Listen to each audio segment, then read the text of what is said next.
Namaskar, I am Dr. Mohana Shashank Pandit, HOD, Department of Education, Bhilai महिला महाविद्यालय भिलाई। मोहना की पाठशाला में आपका स्वागत है। आज हम संप्रेषण तकनीकी कम्युनिकेशन टेक्नोलॉजी पे पढ़ेंगे। हम उसका अर्थ, परिभाषा, उसकी विशेषताएं और उसकी प्रकृति देखेंगे। अगर अभी तक के आपने मेरा चैनल सब्सक्राइब नहीं किया हो तो कर लीजिए। संप्रेषण तकनीकी बीएड में सिलेबस में है और कई सारे एग्जाम में भी आता है, तो हम इसके बारे में आज डिटेल में पढ़ेंगे। संप्रेषण शिक्षा की रीढ़ की हड्डी है। बिना संप्रेषण के शिक्षा और शिक्षण दोनों की ही कल्पना नहीं की जा सकती। संप्रेषण शब्द अंग्रेजी के कम्युनिकेशन से लिया गया है, जिसका हिंदी पर्यायवाची शब्द है संप्रेषण। इस शब्द की उत्पत्ति लैटिन भाषा से हुई है, जिसका अर्थ होता है क्यूमिनिस। क्यूमिनिस मतलब कॉमन या सामान्य। तो हम कह सकते हैं कि संप्रेषण जो है वो कम्युनिकेशन इंग्लिश शब्द जो लैटिन भाषा के क्यूमिनिस से लिया गया है और जिसका अर्थ होता है कॉमन या सामान्य। अतः कहा जा सकता है कि संप्रेषण एक ऐसी प्रक्रिया है जिसमें व्यक्ति परस्पर सामान्य अवबोध के माध्यम से आदान प्रदान करने का प्रयास करता है। अर्थात संप्रेषण जो है वो ऐसी प्रक्रिया है जिसमें व्यक्ति एक दूसरे के विचारों को, सूचनाओं का आदान प्रदान करता है। संप्रेषण का अर्थ है परस्पर सूचनाओं तथा विचारों का आदान प्रदान करना। जो भी सूचनाएं व्यक्ति के पास होती हैं या जो विचार व्यक्ति के होते हैं उनका आदान प्रदान करना ही संप्रेषण होता है।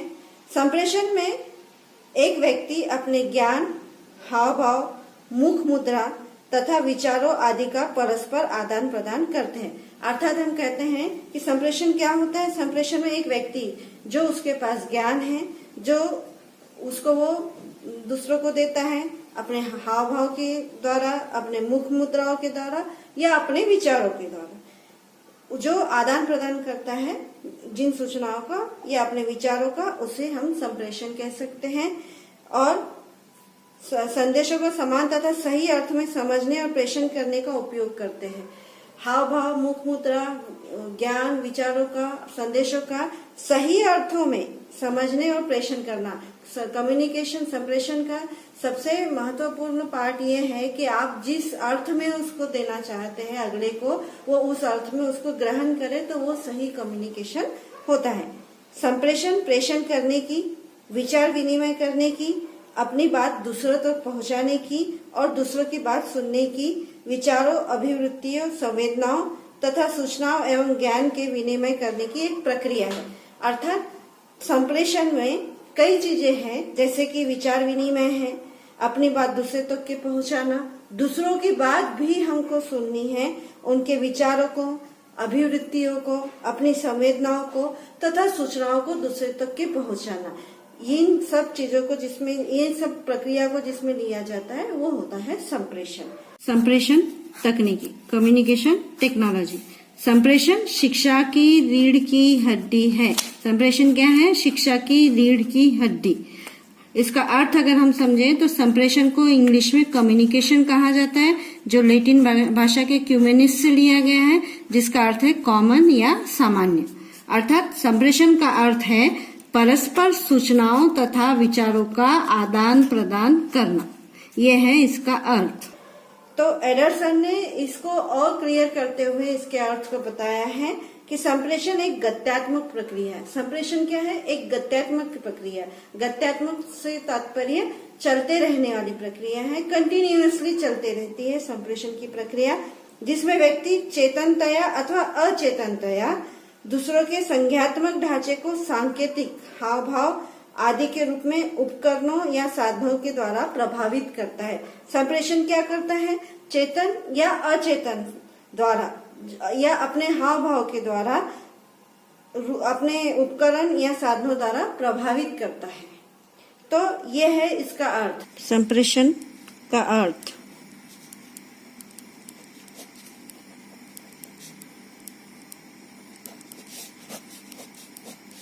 एंडरसन ने बताया संप्रेषण का अर्थ कि संप्रेषण क्या होता है ये गत्यात्मक प्रक्रिया है। क्या है? गत्यात्मक प्रक्रिया, जो चेतनतया या अचेतनतया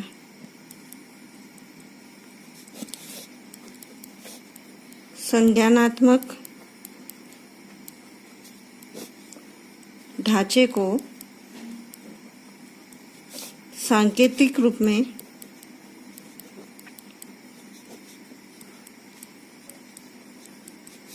उपकरणों या साधनों द्वारा प्रभावित करता है।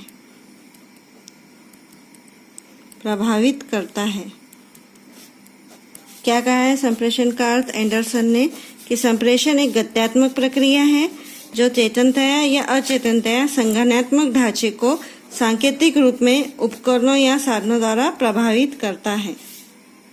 संप्रेषण को परिभाषित करते हुए लिंगस ने कहा है, संप्रेषण वह प्रक्रिया है जिसके द्वारा दो या दो से अधिक लोग विचारों, तथ्य, भावनाओं तथा प्रभाव आदि का इस प्रकार परस्पर विनिमय करते हैं कि सभी लोग प्राप्त संदेशों को समझ जाते हैं।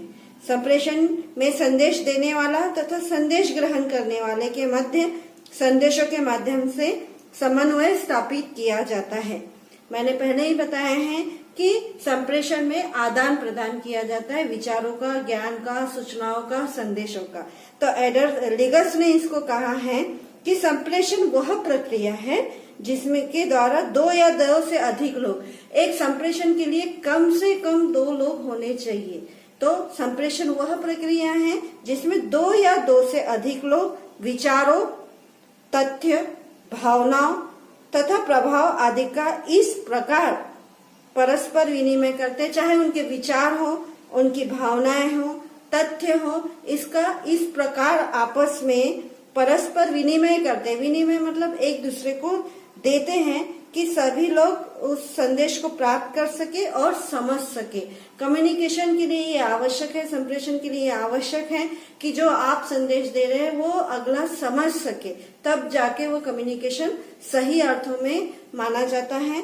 संप्रेषण में संदेश देने वाला तथा संदेश ग्रहण करने वाले के मध्य संदेशों के माध्यम से समन्वय स्थापित किया जाता है। संप्रेषण में एक समन्वय स्थापित होना बहुत आवश्यक है, जो संदेश दे रहा है और जो संदेश ग्रहण कर रहा है। इस तरीके से लिगस ने अपनी परिभाषा को बताया है। उसी तरह लुकीस एवं बीगल के अनुसार संप्रेषण वह प्रक्रिया है जिसके द्वारा सामाजिक व्यवस्था के अंतर्गत सूचनाओं, निर्देशों तथा नियमों द्वारा लोगों के विचारों, मतों तथा अभिवृत्तियों में परिवर्तन लाया जाता है। क्या कह रहे हैं लुकीस एवं विगल? कि संप्रेषण वह प्रक्रिया है जिसके द्वारा सामाजिक व्यवस्था, इसको थोड़ा सा हम ध्यान देंगे कि हम सामाजिक व्यवस्था के अंतर्गत, मतलब सामाजिक व्यवस्था ही संप्रेषण पे चल रही है। अगर आप जिस अर्थ में कोई बात बता रहे हैं, अगर उसका अनर्थ हो गया तो सामाजिक व्यवस्था में कठिनाई आ सकती है। इसलिए संप्रेषण में सामाजिक व्यवस्था आवश्यक है, जिसके द्वारा सामाजिक व्यवस्था के अंतर्गत जो सूचनाएं मिलती हैं, निर्देश तथा निर्णय द्वारा लोगों के विचारों, मतों तथा अभिवृत्तियों में परिवर्तन लाया जाता है। ये डेफिनेशन है लुकीस एवं विगल की। परिभाषा है लुकीस एवं विगल द्वारा। इन्होंने कहा है कि संप्रेषण वह प्रक्रिया है जिसके द्वारा सामाजिक व्यवस्था, कौन सी प्रक्रिया है? जिसके द्वारा सामाजिक व्यवस्था के अंतर्गत सूचनाएं,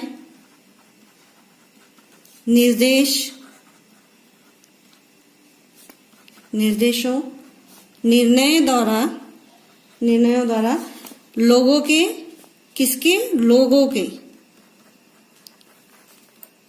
विचार, मत तथा अभिवृत्तियां में परिवर्तन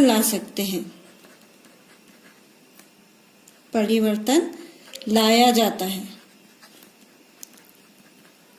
क्या कह रहे हैं लुगिस एवं विगन कि संप्रेषण वह प्रक्रिया है जिसमें सामाजिक व्यवस्था में सूचनाओं, निर्देशों, निर्णयों द्वारा लोगों के विचार, मत, अभिरुचियों में परिवर्तन लाया जाता है। अगर आपको प्रश्न आता है संप्रेषण का अर्थ, परिभाषा, तो आपको संप्रेषण का अर्थ लिखना पड़ेगा पूरा कि वो कहाँ से आया है, उसका हिंदी इंग्लिश में उसे क्या कहा जाता है, लैटिन भाषा में क्या कहते हैं, उसको समझाना है। उसके बाद परिभाषा देनी है। परिभाषा कम से कम 2 परिभाषा आपको देनी चाहिए और उसके बाद उसका सार आपको अपने शब्दों में लिखना चाहिए। अगर हम इंग्लिश में बात करें तो communication is the process by which an idea is transferred from a source to a receiver with the intention of changing his behavior। क्या है? एक आइडिया है, एक प्रोसेस है कि एक अपना सूचनाओं को एक व्यक्ति से दूसरे व्यक्ति तक के देना। ये है संप्रेषण के अर्थ और परिभाषा। अब हम संप्रेषण की प्रकृति एवं विशेषताएं देखेंगे। Nature and characteristics of communication. Nature और कैरेक्टरिस्टिक की बात करें तो ये 14 इसके विशेषताएं दी हुई हैं जो हम अब देखने वाले हैं। पहली है संप्रेषण एक पारस्परिक संबंध स्थापित करने की प्रक्रिया है। संप्रेषण से हम पारस्परिक संबंध स्थापित कर सकते हैं। दूसरा है इसमें विचार विमर्श तथा विचार विनिमय पर विशेष ध्यान दिया जाता है। संप्रेषण से हम अपने विचार दूसरे तक के और दूसरों के विचार अपने तक के पहुंचा सकते हैं। संप्रेषण ही एक माध्यम है जिससे विचार विनिमय या विचार विमर्श किया जा सकता है। तीसरा है ये द्विवाही 2 वे प्रक्रिया है, अर्थात इसमें 2 पक्ष होते हैं, एक संदेश देने वाला तथा दूसरा संदेश ग्रहण करने वाला। आपको ये याद रखना है कि कम्युनिकेशन जो है वो 2 वे प्रक्रिया है, मतलब एटलीस्ट 2 लोग उसमें होने चाहिए, एक जो संदेश दे रहा है और एक जो संदेश ग्रहण कर रहा है। चौथा इसका पॉइंट है विशेषता का कि संप्रेषण प्रक्रिया एक उद्देश्य युक्त प्रक्रिया होती है। बिना उद्देश्य के संप्रेषण होता नहीं है। संप्रेषण एक उद्देश्यपूर्ण प्रक्रिया है। 5वां पॉइंट है संप्रेषण में मनोवैज्ञानिक सामाजिक पक्ष जैसे विचार, संवेदनाएं, भावनाएं तथा संवेग समावेशित होते हैं। संप्रेषण में मनोवैज्ञानिक तथा सामाजिक पक्ष दोनों ही समावेशित होते हैं। नेक्स्ट पॉइंट है कि संप्रेषण प्रभावशाली होता है। उत्तम शिक्षण के लिए एक बुनियादी तत्व है। अच्छे शिक्षण के लिए संप्रेषण अच्छा होना आवश्यक है। एक शिक्षक के लिए संप्रेषण होना अच्छा आवश्यक है, क्योंकि शिक्षक है वो भावी पीढ़ी को बनाता है, तो उनका संप्रेषण अच्छा होना बहुत ही आवश्यक है, अनिवार्य है कह सकते हैं हम। संप्रेषण प्रक्रिया में प्रत्यक्षीकरण, परसेप्शन समावेशित होता है। संप्रेषण में प्रत्यक्षीकरण होना आवश्यक है। नेक्स्ट है संप्रेषण एवं सूचनाओं में अंतर है। सूचनाओं में तर्क, औपचारिकता तथा इम्पर्सनैलिटी की विशेषताएं होती हैं। जैसे पुस्तक एक सूचना है या टीवी एक प्रोग्राम सूचनाओं से भरा है, लेकिन जब तक पुस्तक पढ़ी ना जाए या जब तक कि टीवी ऑन नहीं किया जाए हम वो संभव नहीं है कि हम उसको प्राप्त कर सके। सूचनाएं वस्तुनिष्ठ होती हैं, जबकि संप्रेषण में व्यक्ति या व्यक्तियों के व्यक्तिगत प्रत्यक्षीकरण की महत्वपूर्ण भूमिका होती। सूचनाएं क्या होती हैं? वस्तुनिष्ठ होती, पर संप्रेषण में व्यक्ति और व्यक्तिगत प्रत्यक्षीकरण बहुत महत्वपूर्ण होता है।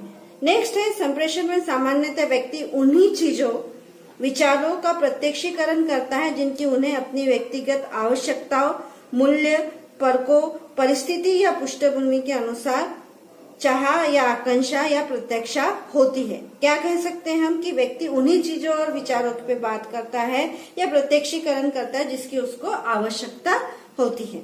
नेक्स्ट है कि संप्रेषण मानवीय तथा सामाजिक वातावरण को बनाने, मेंटेन करने का कार्य करता है। संप्रेषण क्या करता है? मानवीय संबंधों को, सामाजिक संबंधों को बनाने का कार्य करता है। शब्द में बहुत ताकत होती है। अगर सही उपयोग किया जाए तो संबंध बनते हैं, अगर उस शब्द को गलत तरीके से बोला जाए तो संबंध खराब हो सकते हैं। इसलिए कहा जाता है कि मानवीय संबंध बनाने में संप्रेषण बहुत बड़ी भूमिका निभाता है। संप्रेषण के 4 मुख्य प्रकार हैं या 4 मुख्य कार्य हैं। एक है सूचना प्रदान करना। सबसे पहले संप्रेषण का कार्य है सूचना प्रदान करना। दूसरा है निर्देश अथवा आदेश या संदेश प्रेषित करना। निर्देश तथा आदेश या संदेश प्रेषित करना। तीसरा है परस्पर विश्वास जागृत करना और चौथा है समन्वय स्थापित करना। कौन कौन से इसके कार्य हैं? सूचना प्रदान करना, निर्देश तथा आदेश या संदेश प्रेषित करना, परस्पर विश्वास जागृत करना और समन्वय स्थापित करना। नेक्स्ट है कि संप्रेषण की प्रक्रिया में परस्पर अंतरक्रिया तथा पुष्ट पोषण होना आवश्यक है। इंटरेक्शन और फीडबैक होना अति आवश्यक है संप्रेषण प्रक्रिया में। नेक्स्ट है संप्रेषण में विचारों या सूचनाओं को मौखिक मतलब बोलकर, मौखिक, लिखित मतलब लिखकर अथवा सांकेतिक अर्थात संकेतों के द्वारा प्रेषित किया जाता है एवं ग्रहण किया जाता है। ये एक मुख्य विशेषता है संप्रेषण की कि संप्रेषण को 3 प्रकार से आप कर सकते हैं, मौखिक, लिखित या सांकेतिक। इन तीनों तरीके से दिया भी जा सकता है और इन्हीं तीनों तरीके से ग्रहण भी किया जा सकता है। नेक्स्ट है संप्रेषण सदैव गत्यात्मक प्रक्रिया है, डायनामिक प्रक्रिया है। संप्रेषण रुकता नहीं है, संप्रेषण चलते रहता है। इस प्रकार इसकी 14 विशेषताएं हैं या आप इसकी 14 प्रकृति हैं संप्रेषण की। इन सबको अगर हम इनकी परिभाषाओं को, इनकी प्रकृति को, इनकी विशेषताओं को समझें तो हम कह सकते हैं कि संप्रेषण एक गत्यात्मक, उद्देश्यपूर्ण, द्विध्रुवीय, द्विवाही प्रक्रिया है जिसमें संप्रेषण सामग्री, संप्रेषण करने वाला तथा संप्रेषण ग्रहण करने वाला होता है।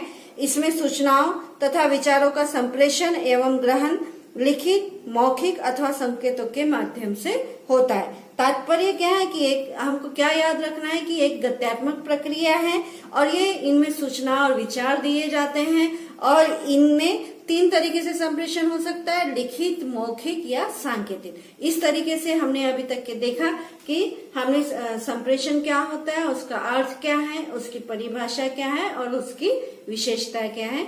संप्रेषण की प्रकृति एवं विशेषताएं।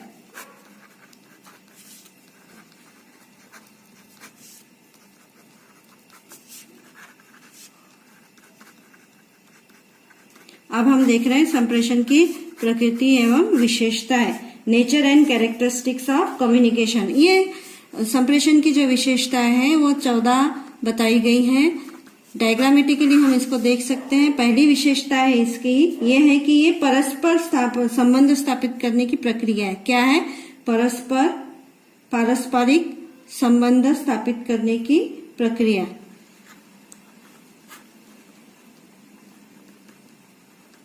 ये विचार विमर्श तथा विचार विनिमय पर विशेष ध्यान देती है। विचार विमर्श और विचार विनिमय पर विशेष ध्यान देती है। तीसरा है ये द्विवाही प्रक्रिया है, 2 वे प्रक्रिया है। नेक्स्ट है ये उद्देश्यपूर्ण प्रक्रिया है। कौन सी प्रक्रिया है? उद्देश्यपूर्ण प्रक्रिया है। नेक्स्ट है मनोवैज्ञानिक तथा सामाजिक पक्ष इसमें समावेश होता है। मनोवैज्ञानिक तथा सामाजिक पक्ष।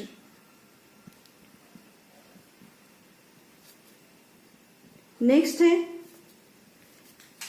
उत्तम शिक्षण के लिए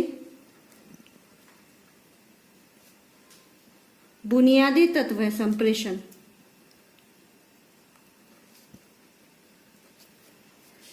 नेक्स्ट है ये प्रत्यक्षीकरण की प्रक्रिया है।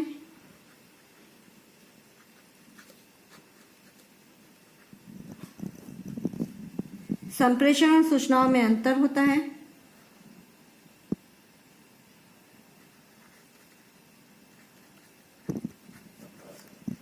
सूचनाओं में अंतर होता है।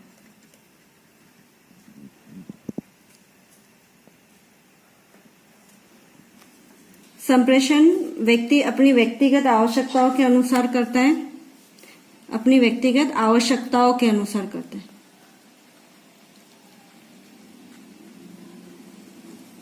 संप्रेषण में मानवीय तथा सामाजिक वातावरण को बनाए रखने का कार्य करता है। क्या करता है? मानवीय तथा सामाजिक वातावरण को बनाए रखने का कार्य।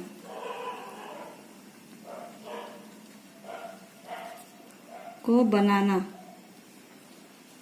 संप्रेषण के मुख्य 4 कार्य हैं। संप्रेषण के मुख्य 4 कार्य हैं। ये भी इसकी विशेषता ही है। इसमें पहला है सूचना प्रदान करना,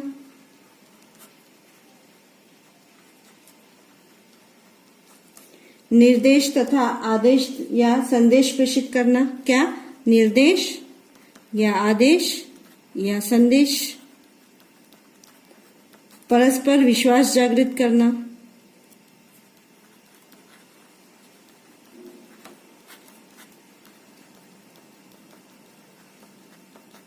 और है समन्वय स्थापित करना।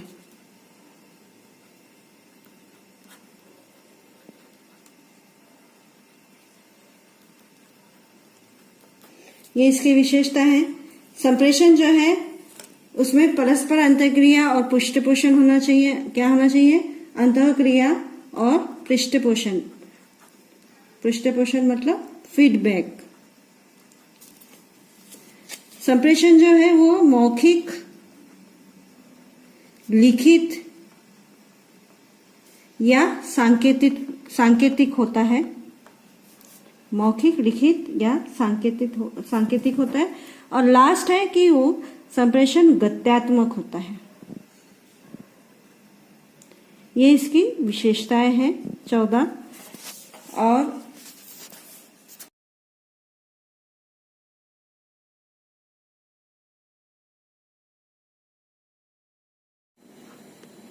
धन्यवाद।